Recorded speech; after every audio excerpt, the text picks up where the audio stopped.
Good morning. Morning হয়ে গেছে এই জন্য বলবো, এখন 12টা বেজে 5-10 হবে। ঠিক আছে, একটা কথা বলি, সেটা হচ্ছে এর আগে যে ভিডিওটা, তাতে আগামী দিনে যে পরীক্ষাগুলো হবে প্রিলিমিনের ডিটেলসে বলা হয়েছে। এটা আইবিপিএস এর ক্লার্ক, এটা আইবিপিএস এর পিও, আরআরবির অফিসার, পিও এবং অফিস অ্যাসিস্ট্যান্ট অর্থাৎ ক্লার্ক। তোমরা কোনো অবস্থাতেই, বারবার বলছি তোমাদের কাছে আমার অ্যাপিল, যে অনেক দেরি আছে এখনো, এই কথাটা একদম ভাববে না। কারণ ব্যাংকের পরীক্ষায় যে কোশ্চেন গুলো পড়ে খুব ট্রিকারি প্রশ্ন, সুতরাং ভালোভাবে প্রিপারেশন না নিলে তার কোনো দাম নেই। মনে রাখবে, এই পৃথিবীতে সুপারফিশিয়াল নলেজের কোনো দাম নেই, আর ভাষা ভাষা জ্ঞানের কোনো দাম নেই। ডিপ নলেজ চাই। ঠিকারি প্রশ্নের সঙ্গে উত্তর দেওয়ার মতো সেই রকম পারদর্শিতা অর্জন করতে হবে কেবলমাত্র অনুশীলনের মাধ্যমে। আমি মনে করি হার্ড লেবার হচ্ছে একমাত্র অনুশীলনের অস্ত্র, এছাড়া আর কিচ্ছু নেই। যাই হোক, তোমাদের একটা ইংরেজি নিয়ে একটা প্যাসেজের উপরে, কি সুন্দর অনবদ্য প্যাসেজটা, এটার উপরে আলোচনা করতে চাই।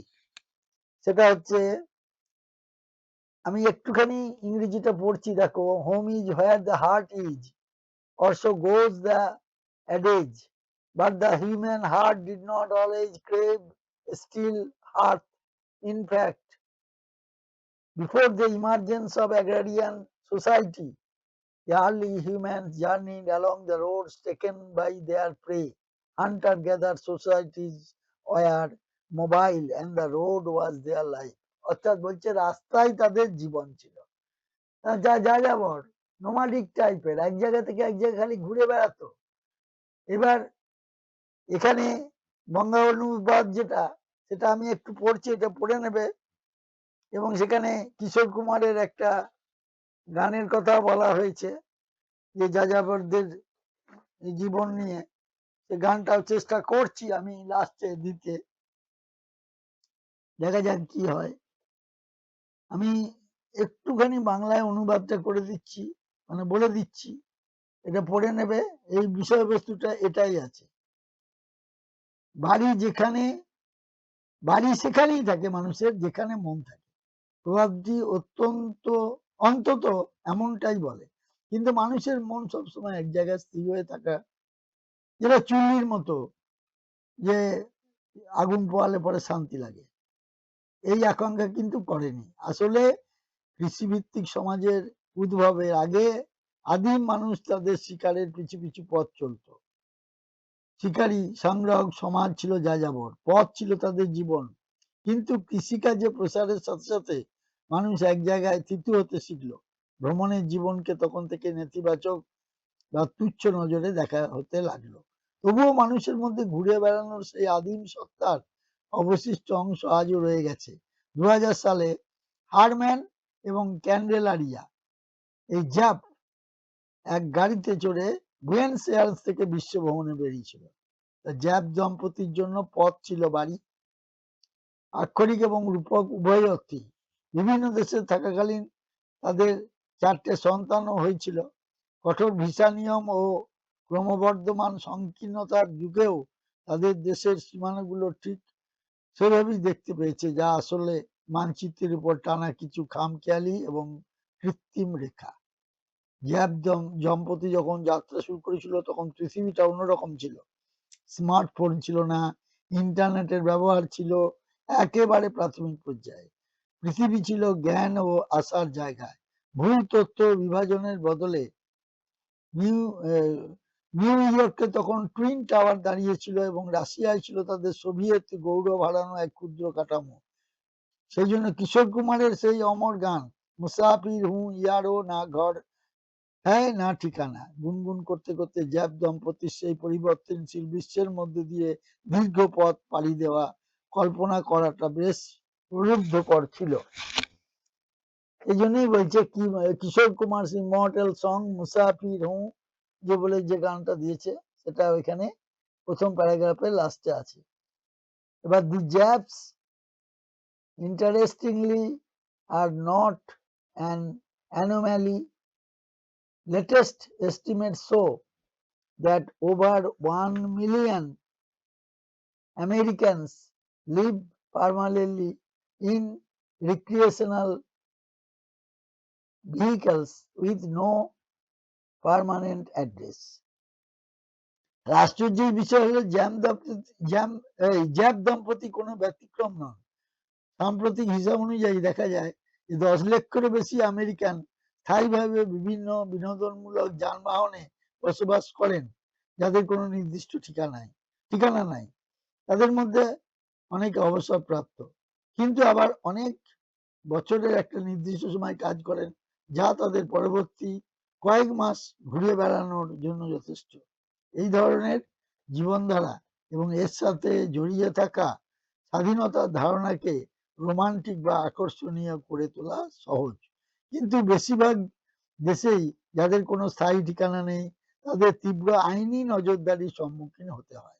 আইন প্রয়োগকারী সংস্থাগুলো এমনকি স্থায়ী ঘরবাড়িহীন মানুষের প্রতি বিদ্বেষ পরায়ণ হতে পারে। উদাহরণস্বরূপ মার্কিন যুক্তরাষ্ট্রের কিছু এলাকায় এমন আইন আছে যার ফলে ফুটপাতে ঘুমানো, ক্যাম্প করা, শহরের প্রাণকেন্দ্রে কোনো সুনির্দিষ্টকরণ ছাড়াই ঘোরাঘুরি করা অবৈধ।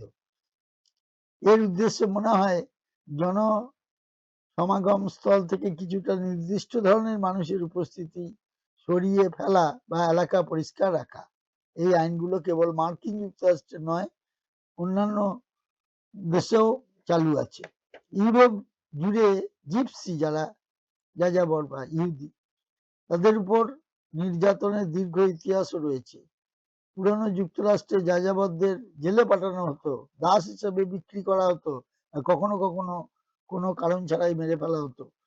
ঔপনিবেশ ভারতও যাযাবর সম্প্রদায়ের উচ্ছেদ অভিযান প্রত্যক্ষ করেছে, যার মধ্যে উল্লেখযোগ্য হলো ঠগীদের থাগার্স এর বিরুদ্ধে অভিযান। এই কথাটা মনে রাখতে হবে। In the old United Kingdom, vagrants could be put in jail, sold as slaves, or sometimes even killed for no other reason than wandering.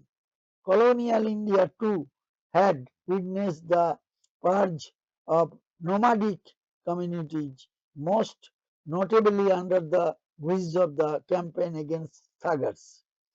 1 নম্বর প্রশ্ন বলেছে, according to the passage, what changes has human society seen from pre-agrarian era to the present? এটা from being a hunter gathered nomadic society, এই কথাটা বলতে হবে। দেখো এখানে তো প্যারাগ্রাফটা বলা হলো, এই প্রশ্নটার উত্তর এটা অ্যাকচুয়ালি এটা হবে একের উত্তর বি।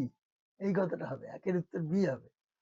এখানে পরিষ্কার করে বলা আছে from being a hunter gathered and nomadic society involves into a settle agrarian society. তাহলে প্যাসেজ অনুযায়ী প্রাক কৃষি যুগ থেকে বর্তমান পর্যন্ত মানব সমাজে কি কি পরিবর্তন দেখা গেছে, সঠিক উত্তরটা হবে প্রথম প্যারাগ্রাফে। দেখো পরিষ্কারভাবে বলা হয়েছে এই পরিবর্তনের কথা, যে যাযাবর জীবন, কৃষিকাজ শুরু হওয়ার আগে আদিম মানুষ ছিল শিকারী সংগ্রাহক, তাদের শিকারের খোঁজে সবসময় এক জায়গা থেকে অন্য জায়গায় ঘুরে বেড়াতো, তারা ছিল যাযাবর।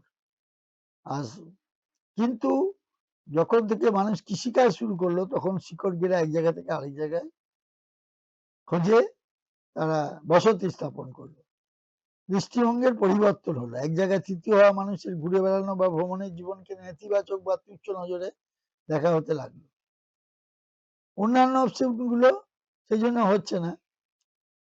হ্যাঁ, এগুলো বলা হয়েছে যে আধুনিক যুগের মানুষ কৃষির উপর নির্ভরতা কমিয়ে দিয়েছে, কিন্তু প্যাসেজে উল্টো বলা হয়েছে যে কৃষিকাজ আসার পরই মানুষ এক জায়গায় স্থায়ী হতে শিখেছে, যার জন্য অন্য অপশন গুলো মিলছে না। আচ্ছা, এবার তুমি চলে এসো 2 নম্বর যে কন্ডিশনটা, 2 নম্বর কোশ্চেনটা বলেছে যে what was not the global situation when the Japs embarked on their journey? এটা হবে the world was going through an acute economic crisis due to surge in oil prices. দুইয়ের এই উত্তরটা সঠিক উত্তর হবে এইটা। কারণ প্যাসেজে বলা আছে যে যে তখন ইন্টারনেটের প্রাথমিক অবস্থা ছিল, টুইন টাওয়ার দাঁড়িয়েছিল, রাশিয়া তার সাবেক সোভিয়েত গৌরব হারিয়ে একটা ছোট কাঠামোকে পরিণত করেছিল, কিন্তু তেলের দাম বৃদ্ধির কারণে অর্থনৈতিক সংকটের কোনো কথা এখানে বলা হয়নি। তারপরে how do the itinerant Americans sustained their lives, তাহলে দুইয়ের যে অ্যান্সারটা হলো, এটা দেখো দুইয়ের যে অ্যান্সারটা হলো এটা হবে 4। এবার 3-এর যে অ্যান্সারটা বলছি, হাউ ডু দ্য, ওটা হবে উত্তর 4। এখানে দুটো কারণই দেখানো হয়েছে, 4টা হবে দুটো কারণে। কারণ প্যাসেজে বলা হয়েছে যে যাদের স্থায়ী ঠিকানা নেই তারা কঠোর আইন নজরদারির সম্মুখীন হয়। এছাড়া অনেক দেশে আইন প্রয়োগকারী সংস্থাগুলোকে এই ধরনের ভ্রমণকারীদের প্রতি বিদ্বেষ পরায়ণ বা পক্ষপাত দৃষ্ট হয়। নিচের কোনটা ভুল? তারপরটা 5 নম্বরে বলেছে নিচের, এটা 4 নম্বরে, তাহলে 3 নম্বরের উত্তর হলো 4 নম্বরের উত্তরটা বিভিন্ন দেশ নতুন যুগে যাযাবরদের সাথে কেমন আচরণ করেছে, এটা তো বললাম। হ্যাঁ, তাহলে 4-এর উত্তর ডি হলো, 4-এর উত্তর হলো ডি। এবার চলে এসো 5-এর আনসার। 5-এর আনসার এবার 5-এর হচ্ছে কোনটা ভুল বলেছে। 5-এর ফলস হবে Germany has a prohibition law for sitting on the sidewalks, এটা 5-এর উত্তর হবে বি। আচ্ছা, 5-এর উত্তর হবে বি। আচ্ছা, কেন না প্যাসেজে আমেরিকানদের কিছু জায়গায় ফুটপাতে ঘুমানোর নিষেধাজ্ঞার কথা বলা হয়েছে, কিন্তু জার্মানি সম্পর্কে এমন কোনো নির্দিষ্ট উল্লেখ নেই। 6-এর যে উত্তরটা বলেছে ওই জায়গাটা কি হবে, ব্ল্যাঙ্ক আছে যেখানটায়, ওইটা হবে হামড। হ্যাঁ, 6-এর উত্তর হামড হবে উত্তর।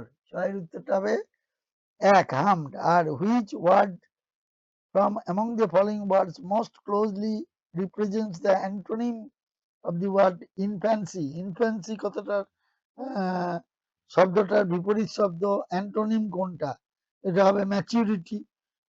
ঠিক আছে, এবার আমি কিছু, তাহলে ম্যাচুরিটি যদি হয় তাহলে এটা ডি হবে, ম্যাচুরিটি যদি হয় তাহলে এটা ডি হবে। তাহলে এবার আমি ওই কিশোর কুমারের ওই গানটা একটুখানি শুনিয়ে আমি সবাইকে আবার অ্যাপিল করছি যেন অবশ্যই এটাকে সাবস্ক্রাইব বেশি করে করে করে দাও। ঠিক আছে, এবং যারা আমার পরিচিত নয় তাদের কাছেও আমি অ্যাপিল রাখছি। ঠিক আছে,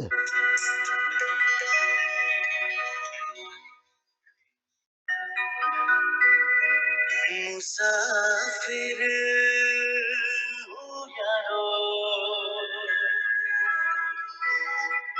ना घर है ना ठिकाना,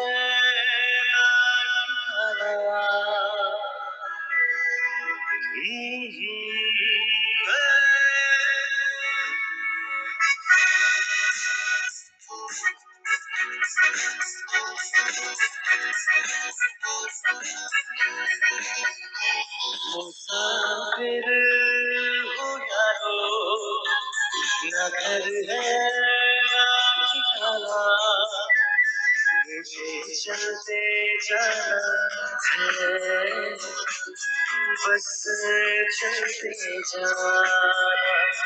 मुसाफिर हूँ यारो, ना घर है ना ठिकाना, मुझे चलते जाना है, बस चलते जाना।